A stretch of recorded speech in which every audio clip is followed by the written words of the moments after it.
Bu ziyorat men uchun oddiy bir sayohat emas edi. Bu qalbim va ruhiyatim uchun muhim o'zgarish davri bo'ldi.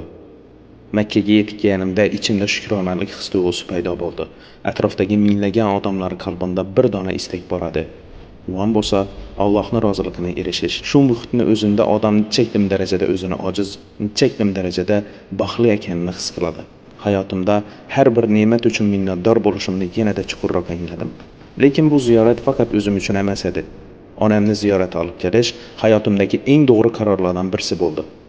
Ularning ko'zlarindagi quvonch, samimiy duo qilishlaridan paydo bo'lgan ichki sokinlik, bularning hammasi meni yanada kuchliroq shaxsga aylantirdi.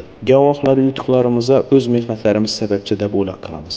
Lekin bizning har bir yutuqimizda, har bir baxtimizda ota-onamizning duolari yashiringan bo'ladi. Onam bilan birga Ka'bani tavof qilish hayotimda hech qachon o'chmas xotiralardir. Madina esa dim boshqa olam.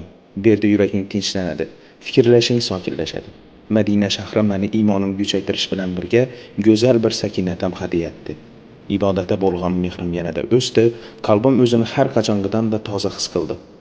Shu yerda o'tirib hayotimda o'tgan xatolarim va kelajakda erishishim kerak bo'lgan ko'p maqsadlarim haqida o'yladim va ruhlandim. Bu ziyorat menga nafaqat ruhiy o'sish, toza donishuvlar, toza fikrlar va toza imkoniyatlar berdi. Asosan yoshi katta insonlar, hayotda ozmi ko'pmi yutuqlarga erishgan odamlar bilan fikr almashdim. Ularning hayot yo'lida bergan maslahatlaridan to'g'risi ilhomlandim. Diniy bilimim ortdi. Dunyo qarashim yana bir pog'onaga kengaydi. Inson aynan shunday ziyoratlarda, aynan shunday sayohatlarda o'zini asl mohiyatini yanada kuchliroq anglaydi. Alloh hammamizga shu yo'llarga yetib kelishni, iymonimizni yanada mustahkamlanishini nasib qilsin. Amin.